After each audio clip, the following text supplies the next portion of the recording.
Камнем преткновения в отношениях Запада и России наряду с украинским кризисом становится так называемая «серая зона Европы».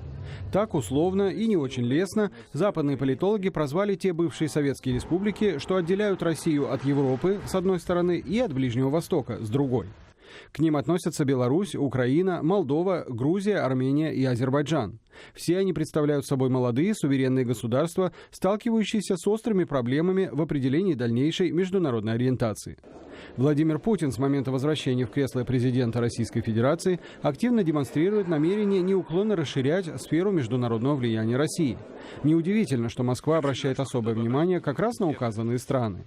В течение 20 лет я задаю моим российским коллегам вопрос, что лучше для России, чтобы граничащие с ней небольшие государства были стабильными и процветающими, или чтобы они были слабыми, нестабильными и охваченными конфликтами?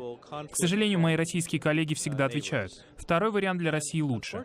Сигнал тревоги в Кремле сработал в конце 2004 года, когда в Украине разразилась оранжевая революция. Власти России восприняли положительную реакцию Запада на события в Киеве как намерение разрушить все сферы российского влияния. Аннексия Крыма стала недвусмысленным ответом Москвы на решение Украины взять ориентацию на Западную Европу.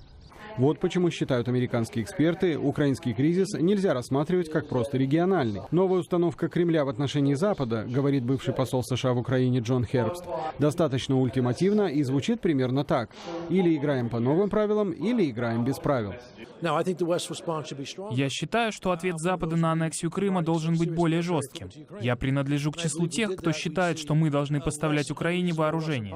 Я верю, что если бы мы это делали, поведение России было бы более взвешенным. К сожалению, к такому коллективному мнению западные страны пока не пришли. Так или иначе, сейчас, утверждают многие западные аналитики, не время для взаимных ультиматумов.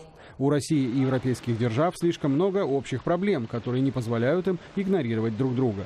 Среди них борьба с терроризмом, перепады на мировом энергетическом рынке, миграция населения, климатические изменения, безопасность в Арктике и многое другое.